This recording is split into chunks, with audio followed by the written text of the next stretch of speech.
Arg! Ahoy there, matey! Welcome aboard the world of boating. Please stand clear of the doors. Por favor, manténganse alejado de las puertas. The radio show devoted exclusively to the boating lifestyle. You're gonna need a bigger boat. Brought to you by worldofboating.com, your internet portal for the boating enthusiast. I was just looking into buying a boat of my own. Call World of Boating toll-free now at 1-8888-28-BOAT. That's 1-888-828-BOAT. And welcome. This is the World of Boating. Greg, your first mate, and Mike the Mariner rounding out the crew today. Barry the Boater not with us. He's working. And he's with us in spirit. Is he? Hey, I'm baby, sure he what's is. going down? Whoa. Hey, yeah. Whoa. That was a little much, wasn't it? I don't know what to think of that. But he's, in his real world life, he's an accountant, and there's some deadline he's trying to meet. But he has threatened us with his appearance for next week. So we'll have to manage accordingly this week as we navigate the latest boating news and information. But before we do that, we got to catch up with Mike the Mariner. He's been doing his own thing last couple of weeks as well. We've been kind of all over the place lately. I know coming out of summer vacation, everybody's starting to get back on track, I guess, maybe. And we'll see. But you've had some. Have you made any progress on your boat? I guess that's where we need to talk first there. Isn't that, Mike? Or what do you think? Yes, actually. So this coming Tuesday, the new autopilot will be installed. Aha. So it'll be finished on Wednesday. They're starting on it on Tuesday. Yeah. So next weekend is the shakedown with all the new systems up and running. Okay. And this is after you got your second strike by lightning a couple months ago. And this one wasn't bad. It wasn't as bad as the first one a while ago, but this one took out the autopilot and what else exactly? Well, the autopilot and some of my exterior convenience lighting. The lighting on the stern of the boat. So if there's two LEDs I have to replace there, I'll do that next week. That's pretty easy. But no, this lightning strike that happened this time actually affected 5 boats on my dock. It took out an air conditioning unit on one of them. Took out all of the navigation systems on the boat right behind me. So he's got to replace everything. So it's been kind of a crazy summer. And right. Well, everyone's working through that process of fixing their vessel after that incident. Have you learned anything since? Like, okay, here's what we got to do, gang. When we put the new stuff in, we're gonna have to do something new as far as grounding stuff. Or are you still maybe the guys will find out Tuesday when they put in the new autopilot, or what do you think? Well, it is what it is, right? So the boat has a bonding system already installed throughout the vessel, so everything will be tied into that. Yeah, and that's about all you can do. I mean, lightning is lightning. Mm-hmm. I've had boats, my entire life, and I've had boats struck by lightning before, but never affected like this. So, if you look at how long I've been doing it and how long boats that I've had have been subjected to the threat of lightning, for it to happen once or twice in that many years, may not be that big of a deal, but it sure feels like it right now. Well, I mean, the first time, it was a year ago, maybe? It was a little longer than that, or what? No, it was almost exactly a year ago, and on that one, we were on the boat, we were underway, and a storm developed right over our heads. It was not there 1 minute, and 10 minutes later, it was a deluge. Right. And that one took out the chart plotter, the radio. In fact, it cooked my the microphone cord for the radio. It cooked it. So when I pulled the microphone up, the insulation actually fell off the wire. Wow. And it was a pretty big deal. So all that stuff was replaced.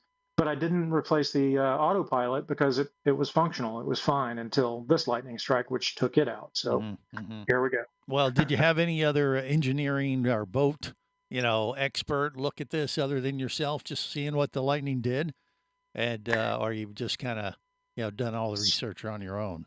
Well, so after the first lightning strike, as part of the insurance process, I had to have a certified electronics vendor come out and survey it, Yeah. right? So they evaluated how it was installed and verified that it was installed properly, right, to begin with. Mm-hmm. So all you do is go back and install it exactly the same way. That's so they didn't have that documentation that it was done correctly. Right, but when that person came out, did that evaluation, I mean, did he get? Hey, you could think about doing this or that, or did they not give you any kind of insight? No, actually, the comments were that the bonding system that I have on my boat's pretty robust. Yeah. And it is. It's a very well thought out bonding system, and so it is what it is. I mean, it's the lightning capital of the world, and lightning trumps bonding systems apparently in many cases. So. Well, that blows. Yeah, it does. Yeah, but yeah, because whenever that happens, I mean, I've had that happen, as I said before, here at the studio, at the World of Boating headquarters studio, and we used to. I'd take these power surges, and most of them were coming through phone lines and things like that. And I had, lightning arresters and everything, but it would knock out some phone systems here and there. Finally, I brought in an expert, and we set up a serious grounding system, and I haven't had a problem since. That was probably 7-8 years ago. Right. And every season, which we're kind of smack dab in the middle of it right now in Florida, right. We get these afternoon thunderstorms, and they get pretty intense, and the lightning goes and everything. But that seemed to do the trick for me, because every season I could almost figure, okay, I'm going to have to drop another couple grand on this gear because it's going to get fried and, that kind of thing. But I've kind of nipped it in the bud by coming up with, a new grounding system. But it sounds like you already have it, and it was just the luck of the draw or act of God or however you want to look at it, I guess. You think? Yeah. I mean, some people will tell you, hey, if you're underway and you're in a big storm like that, hey, power down your electronics. But the fact is, if lightning strikes, it's still going to strike. Right. You still have a radar arch. All that stuff is still there. Mm-hmm. You could argue that if you turn your systems off to attract less attention from the gods, maybe that will work. But the boat, my boat got struck by lightning 5 weeks ago, and everything was powered down. It was sitting in its slip, right? And everything was off. So there you go. Well, and I've been told just the opposite. Like in a storm, sometimes it's better to have the stuff on than off. I don't know if that's true. It probably depends on the type of gear you're dealing with, right? Yeah. I guess. I mean, mine's pretty modern stuff. Well, it's all brand new now. I mean, even the stuff I had in there was only 2.5 years old. I had Raymarine in before, and when I had to replace everything, I went back with Garmin. So I have new Garmin radar, new Garmin chart plotter, new Garmin radio, and now I will have new Garmin autopilot. Well, there you go. All right. So Tuesday is the big day for the install. Are you doing any upgrades? Are you getting any benefit out of this? Well, so my previous autopilot was 2 generations old. So the new interface is going to be much more integrated with the chart plotter. So good. I'll be able to, and actually I also have a watch, which I'm wearing right now. Yeah. Which connects to the system and actually has autopilot on it. So when I'm on autopilot, I can actually steer the boat with my watch. That's pretty sweet. It's pretty cool. Yeah, you're going to have to just do that for the fun of it, aren't you? Yeah. Oh, I will. Yeah. Next Saturday, I will be doing But you didn't have that capability with the older system that got fried? No, I did. Yeah. You did? Yeah, okay. I did. Yeah, because it goes in through the chart plotter. So, yes, it would take the inputs from my watch before, but now it's going to be much easier because everything's Garmin now, so I can control everything from one spot. Mm-hmm. Okay. Yeah. And then the new iPhones were released this week, and they probably don't interface with this Garmin system at all, I assume. They do. Oh, actually, okay. Actually, the watch or the phone I have that I'm doing the show on right now. Oh, okay. Well, see, I just figured, that's just how things work sometimes. But he lucked out on this particular, upgrade, which is great. All right, more coming up on the World of Boating. Stay close. You're listening to the World of Boating Radio Network.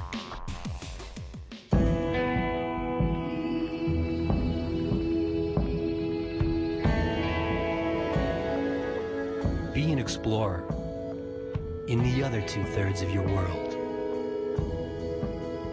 Be the buddy who takes the kids in the aquarium instead of just to it. Be adventurous. Be amazed. Be a diver. Hosting a radio show about scuba diving and boating is one of the best gigs on the planet. It's actually part of my job to check out and report on cool new products I personally use to enhance my diving and boating adventures. However, I do believe in sharing the joy, and this is why we've added Nanook protective hard cases to our list of products you can now purchase on the merchandise page at scubaradio.com. Nanook cases are designed to protect the most sensitive equipment in the harshest environments. Underwater photographers, listen up. From their high-impact NK7 resin to their exclusive Power Claw latches, Nanook has raised the bar for those of you that demand the best protection for your gear. Plus, Nanook protective cases cost less than similar products currently on the market. The company has been around for over 15 years, but it's new to the U.S., so we've made a small number of Nanook cases available exclusively for you at a special introductory price on the merchandise page at scubaradio.com. Go there now and check out Nanook, the evolution of protection. Traffic sucks, unless you're scuba diving with Mike Scott. Mike glanced down at his dive computer. It showed less than 50 psi left in his tank. Probably just a few more breaths. Or riding shotgun in a thrilling car chase. One bullet hit the Jeep's windshield, spiderwebbing the passenger side. Mike shifted into second gear and felt the Jeep leap forward. This just got serious. Escape your commute with audiobooks from author Eric Douglas. Download to your phone. Go to booksbyeric.com or audible.com.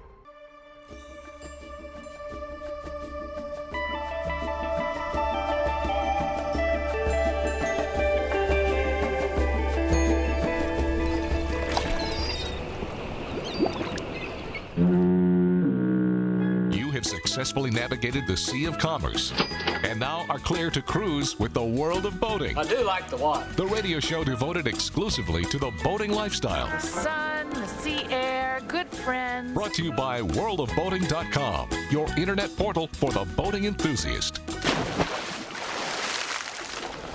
Come on, Williams, what are you standing around for here? Get on board. Get on board. Don't fret. Don't try to worry. This is the World of Boating. Greg, your first mate. That is me, along with Mike the Mariner, rounding out the crew today as we navigate the latest boating news and information. Mike on Tuesday gets his boat back. And by the way, have you been doing anything on it until you get this thing resolved, or you've just been working on a different nav system? And no, it's operational. No, it's operational. We actually went out on it not last weekend, but the weekend before. Yeah. I mean, not having autopilot is no problem. You know, I rarely use it anyway. So yeah. Everything else works. So yeah, we had a great time on it a couple of weeks ago, and did a little run that we hadn't done in probably 6 months. Ran up to a restaurant that we like to go to and anchored out and listened to some music and had some good food. And well, I mean, we were talking about this last week on the show, how the month of September, I believe, is the best time to go boating in Florida. It's definitely for scuba diving because the winds are still kind of slow. They haven't picked up for the winter season. And, we've had a bunch of hot weather and still, the wind isn't blowing so much. So the viz is good for scuba divers, but it also means less waves for boaters in general, as long as there's not a big, you got to dodge those thunderstorms and things that kind of sweep in, but they're usually kind of here now, gone in 30 minutes type of thing. But do you agree? Do you think this is a good time for boating too? I think it's good, but it's still too hot. So for me, the boating season really starts in October. You're one of those. Everybody else has their boats tucked in up north. But okay, all right. Well, for what it's worth, I've already bought my first pumpkin beer and pumpkin spice latte, with the hopes of that would trigger the cooler temps to kind of ease in to Florida. Because it can be pretty toasty still in September. But the last week or so, it has cooled off a little bit compared to like 3 weeks ago, I'd say, wouldn't you? What do you think? Yes, we had a cold front that's basically sitting over us right now, and so a little cooler took the edge off. And I think this weekend, the latter half of this weekend is supposed to be really nice. But Right. Yeah, I'm very, very stoked about fall coming because, those high 70s, low 80s days, severe clear, that's the best time to be on the water. Absolutely. Absolutely. Yeah. There has been a lot of good summer highlights. I mean, I don't know if you're like me, where when you need some time to kill, you get on YouTube and watch like the wavy boats things at the Haulover Inlet. I mean, that's mind-numbing, endless entertainment to me. It blows my mind that some of these people have IQ levels that allow them to own a boat. I mean, some of the things that people do in places like that. Here's what not to do.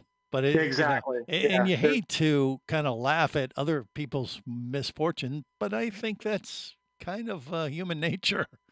Well, I mean, as long as no one's hurt or killed or anything, to see them bumped around or, I saw some videos this week where literally the people were thrown off the boat, which I was like, oh my God. Oh yeah, I mean, you have to look at the conditions they're going through. When the water is moving through Haulover Inlet and some of these other inlets, like Fort Pierce Inlet, is very similar. If the winds are going in one direction and the water's going out because of tide, right? I mean, you can get these massive rollers, and if you hit it at the wrong speed, you will stuff your boat. Yeah. And if you have people sitting on the bow, or if it's a bow rider and they're sitting in the front section. Boy, you're really risking the safety of your passengers. So you really have to pay attention to the conditions that you're running that boat through, where the people are on your boat, and of course, in those situations, they should be wearing their flotation devices too. No doubt. So, yeah, but, the thing is about those inlets like that is that the weather could be perfect. I mean, literally, a lot of the videos, the sun's out, the water's turquoise, blue, green, whatever, and everything looks great except the cut coming right out to the open water is like there's these massive rollers, like you said, because of the tide and stuff, and it's very misleading, I would imagine, to people that are at the marina getting their boat ready, like, hey, this is a great day to go out boating, and then they hit these, hit this inlet, not expecting these massive waves that are going to swamp their vessel. Yeah. And it's happened to me. We used to have a Pursuit 3470, which is an express fishing / cruising boat. It has a cabin and everything, twin outboard 300s. And coming into Fort Pierce one time, beautiful weather, but tide was going out, and the rollers were really big. And I misjudged the speed. Yeah. Quite frankly, I was going a little too fast. I should have backed it off just a little bit. Well, what's the trick to that? Are you supposed to try to kind of ride the wave if it's going out, or vice versa, or what?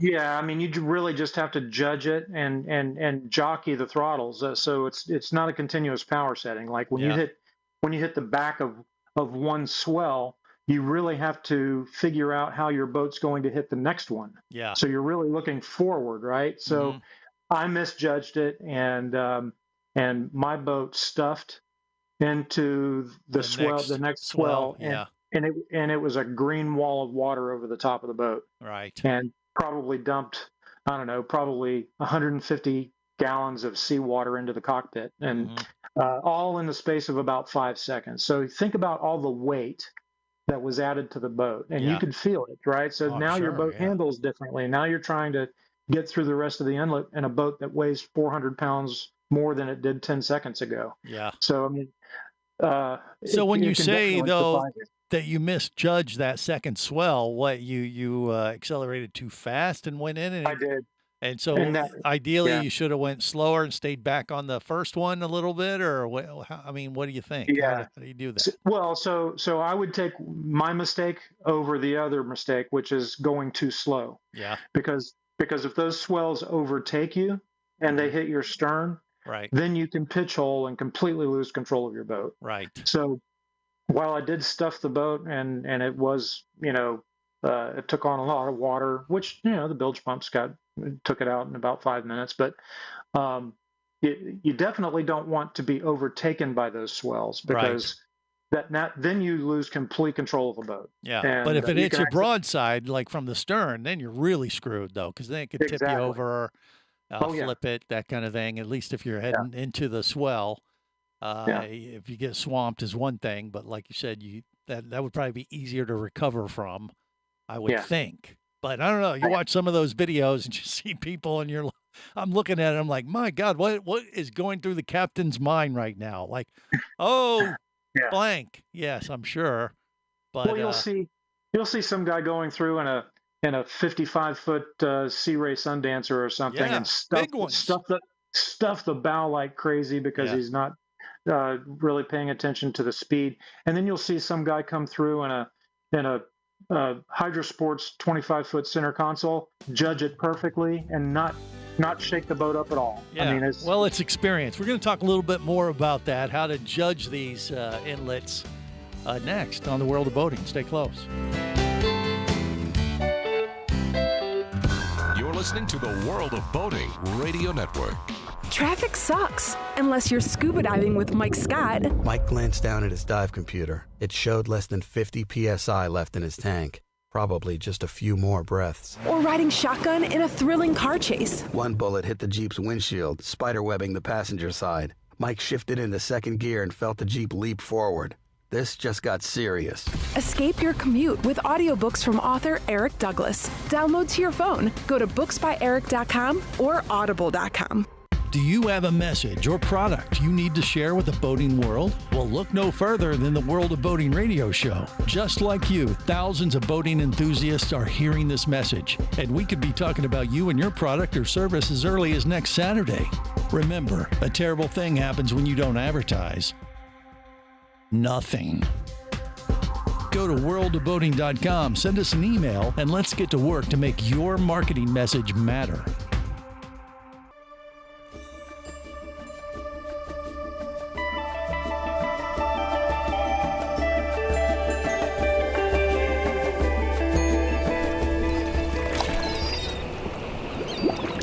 You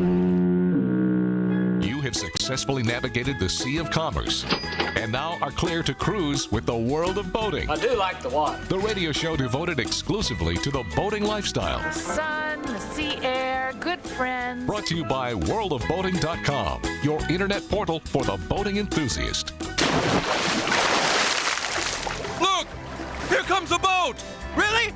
Oh, it's about time! On this boat, we'll sail away tonight. And on this boat, confess that you were right. This is the World of Boating. Gregor First Mate, Mike the Mariner rounding out the crew. Okay, so whether it's Haulover Inlet, which is probably the most popular one, I would say, in Florida when it comes to boat mistakes or just endless hours of watching boaters literally eat it.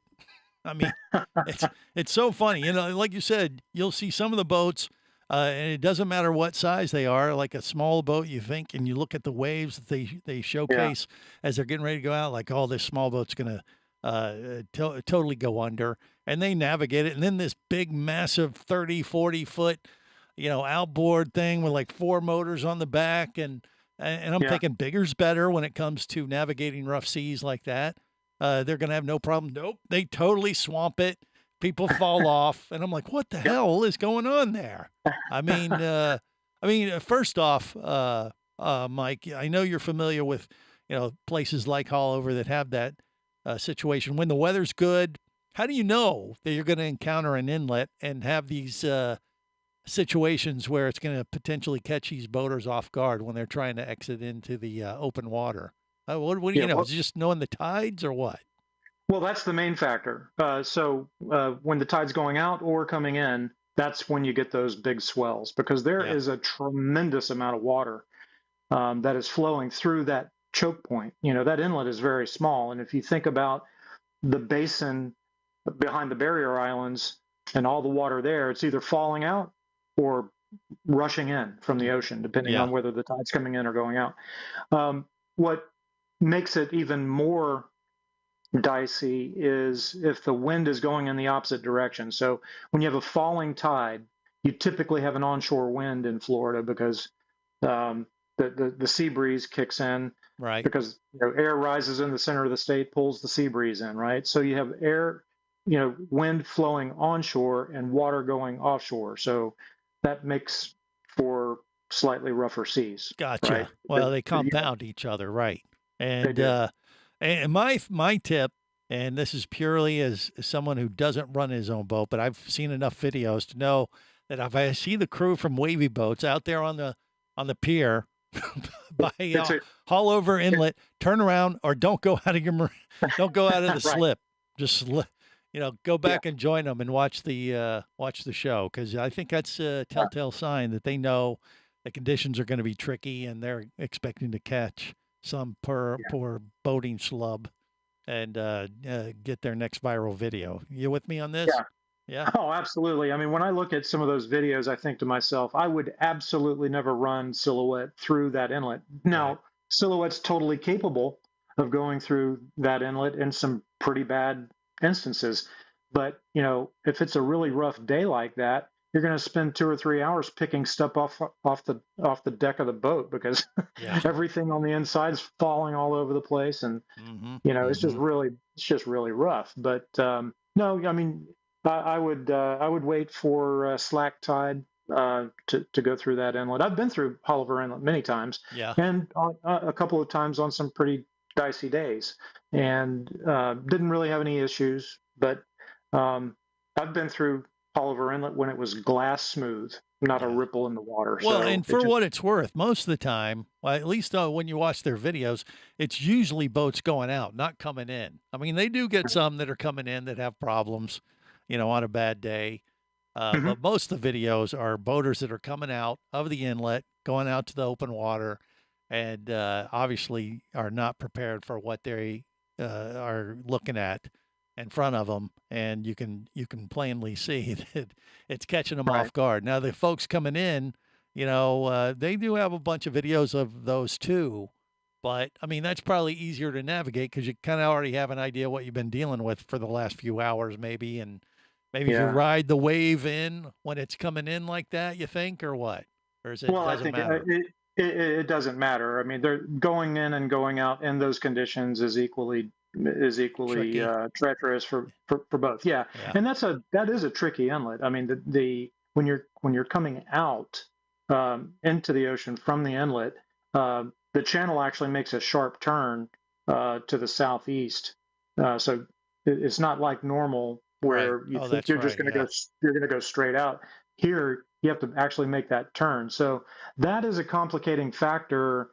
If you're on your way out and another boat's coming in, obviously there is the potential for some conflict there, right? Because they're going to be making that turn wide around you, and you have to make the turn tight to stay inboard of them as they're coming in. So in those conditions, I mean, I've seen boats pass each other in that inlet and almost hit each other because either they're going too slow and they don't have enough rudder authority because they're trying not to get too rough. But I mean, there are times when you just have to grin and bear it. You have to maintain controllable speed, and that might create a situation where you're going to be in a rougher situation than you'd like to be. But you have to do it anyway. Yeah, and I will give the folks at Wavy Boats some credit because they're doing this for viral videos and clicks and all that kind of stuff. But they constantly throughout the videos. They said, what did this captain do wrong? Why, and that kind of thing. Let us know in the comments and da-da-da. And they do a pretty good job. I mean, so even though they're, benefiting from others' misfortunes, which, it's it's entertainment. Yeah, but you can learn from it. I do learn from it. I mean, I still learn from it. I'm a lifelong boater, but when I see things like that and I see decisions captains make, even not communicating with the people on their boat. Maybe they have 10 people on their boat and they're having a great time, but going through that inlet, everybody sit down, keep stow your gear, put your beer down. Right. Let's get through this inlet safely. Yeah. Right. There's so many of them that they get out on the bow and They look like they're setting up there for the specific purpose, like, okay, this is going to be the best Disney ride ever. And so that is the most hammered. Yeah. That is the one thing. Yeah, destroyed. They do. And I will tell you, that is the one thing to me that is almost inexcusable. There is a video that shows it's a rather large, I think it's like a 35-foot bow rider, big, with twin 350s on the back. And this guy's going through the inlet, and he's got 3 people in the forward section of this huge bow rider. And there's a girl about 14 years old that flies up in the air and goes overboard in the middle of the inlet. Yeah. And now think about that for a second. She's going overboard in a narrow channel where everybody is having to go through at speed just to maintain control of their boats. Yeah. And he couldn't even stop. He actually didn't see that she had gone overboard until he had passed her. Right. And then now he's in an area where he can't turn around because just turning around puts the whole boat in jeopardy, right? Yep. The great thing about that inlet is there's a lot of people that are enthusiasts that are on jet skis and other personal watercraft that run that inlet in those conditions all the time for fun. Yeah. But they also have rescued a ton of people. Oh, no doubt. Sea tow, I know when it's bad, the sea tow boats are just sitting there waiting, to do rescues and probably turn it into a major payday for them. I mean, that's been some of the incidents as well that you catch on their YouTube channel. But, you want to learn from other people's mistakes, and this is a perfect example of doing it. And do pick up a tip or two, because God knows you do not want to be the person on a boat that is one of their more popular videos. That is not an accolade that I think any boat captain would want. All right, more coming up on the World of Boating.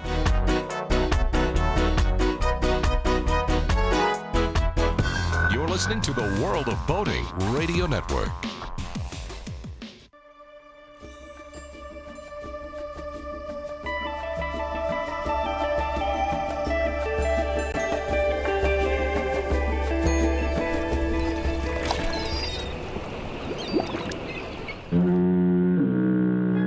Successfully navigated the Sea of Commerce and now are clear to cruise with the World of Boating. I do like the water. The radio show devoted exclusively to the boating lifestyle. The sun, the sea air, good friends. Brought to you by worldofboating.com, your internet portal for the boating enthusiast.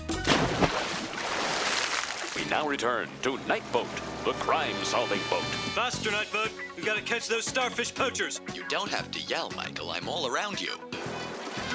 Oh no, they're headed for land. We'll never catch them now. Incorrect. Look, a canal.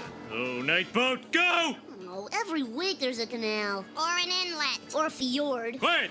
I will not hear another word against the boat. I was young, I was dry, but to sail I would go. 1 hour on the water, I was soaked down below. Though I tried, I couldn't hide from my mother's piercing view. But all she would say was, a big boy like you. Wet before, wet behind, we're the members of the Wet Pants Club. This is the World of Boating. Greg, your first mate, that is me, along with Mike the Mariner. Yeah, wet pants are going to happen right now. Whether you're at Haulover Inlet and you're hitting it at the wrong time, or you're just wrapped up in one of these Florida thunderstorms. I mean, they're happening.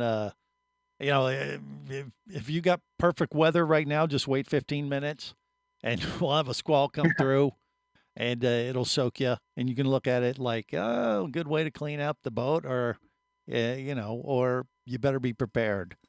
I mean, it was interesting. There was a new report, an article about that fancy yacht in Italy that capsized and a bunch of people died. The guy was like a software genius or something, and he was celebrating winning some kind of lawsuit. I mean, you can look it up, the big story. And after a year or so now, they've come out with a report of a firsthand, account of what actually happened and why the boat capsized. And it's pretty intriguing from the standpoint that, I mean, this thing was at least 150 feet long. It was massive, super yacht.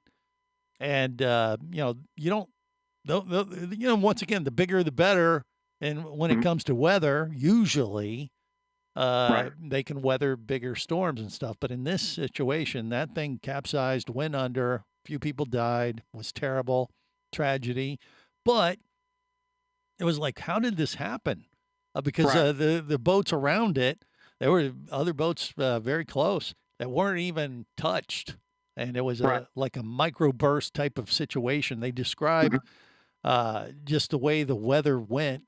There was a squall when they went to bed around midnight, and it was about, 20 miles away, and it was coming their way. But they, this thing came in and hit them like 3, 4 o'clock in the morning. But they described it as like this cell came in, and they described it as being punched with a massive amount of cold air from the sky to the water, and it just created this massive rain and wind. I mean, it was like hurricane force winds, but it literally was just in this particular spot where the boat was, and it just did it in.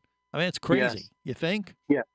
Oh, absolutely. And I don't know if you remember the initial stories when they came out. There were a lot of stories about, well, there was speculation about whether the crew left certain hatches open, or the toy, the garage, they call it, door open, or whatever. The fact is, as they started looking at it, no, all those things were buttoned up and closed up as they should have been. This was a freak occurrence. The storm that hit was exceptionally strong, but exceptionally localized. It was probably maybe 20 miles wide at the most. Right. And you get small versions of that. It's called a microburst or torrential downpour, right? And the center core of the cloud gets really, really cold and dense, and cold air sinks, and it sinks really fast in that situation. And that's what happened there. You can't really design every safety parameter into a boat, because if you did, every boat would look like one of those orange lifeboats that's hanging off the side of a cruise ship. And if you want to try to make a boat unsinkable, good luck. Right. So it is a tragedy. It was a beautiful vessel. It had it was a single mast sailing vessel. Had the tallest mast, I think, in the super yacht world, category. Right? Yeah, it was right up there for sure. Yeah. And beautiful vessel. Just a very, very unfortunate set of circumstances that came into play there that no one could have planned for. Yeah, or predicted. Right. We've had this happen in the dive industry in the past too, where we'd have 2 liveaboard vessels. Literally, there was one situation, I think the boat was in Belize, and the hurricane was coming through. And, that's when that happens, you got to tie your boats up no matter where you are. If you're preparing for something like that, you got a little time, and all the boats go find their hurricane holes. And in this particular situation, they had found a cement docking area where the boats anchored up next to or tied up next to. They had multiple lines and were tied up on both sides of the canal. And there's nothing else they could have done. And literally there was one boat, say about 150 feet long, and then one behind it on the dock and one in front of it. So they're all lined up along the dock. And what happens? Sure enough, the storm comes through. Microburst hits one boat, and just one, and literally rips all the lines off, picks it up, flips it over upside down, and a bunch of folks passed away. It was tragic. But the other boats were unscathed, and they were right next to it. And, there was all these claims of like, oh, yeah, well, they didn't do this right, that right. No. Sometimes, that's the weather. Mother Nature can overtake all of your preparation. Yeah. And they figure it was probably like a microburst / tornado that literally touched down right off the top of the boat, or came across the boat and picked it up and flipped it.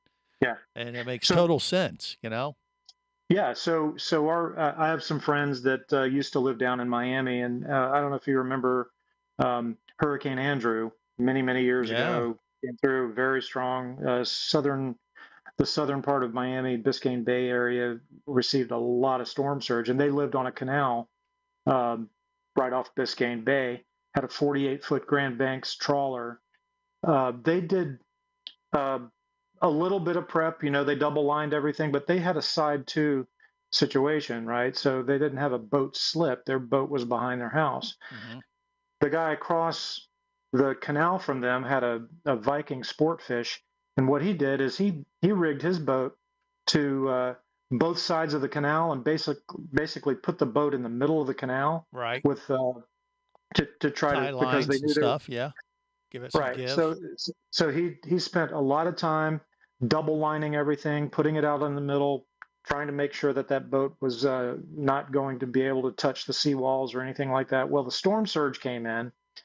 My friend's 48-foot Grand Banks ended up in their pool, literally sitting in their pool. That's not ideal.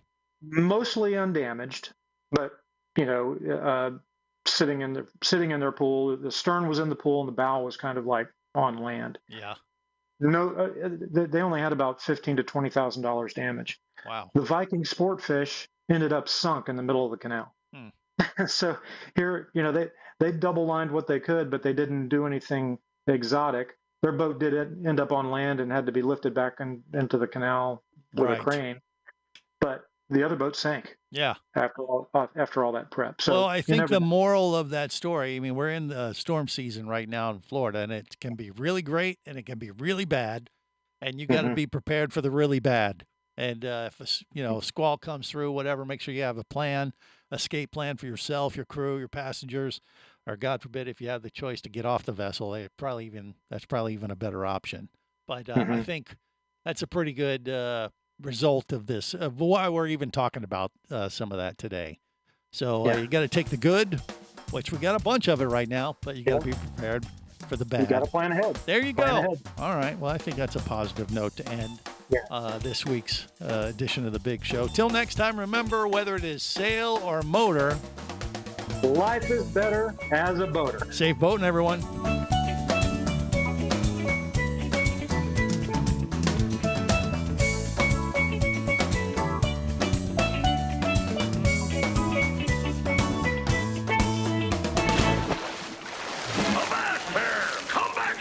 Barnacle-bitten swab. World of Boating is brought to you by worldofboating.com, your internet portal for the boating enthusiast. Any of this getting through to you, son? World of Boating is a production of Overboard Entertainment Incorporated. Computer standing by. Remember, you can listen live or to archives of past shows worldwide over the internet at worldofboating.com.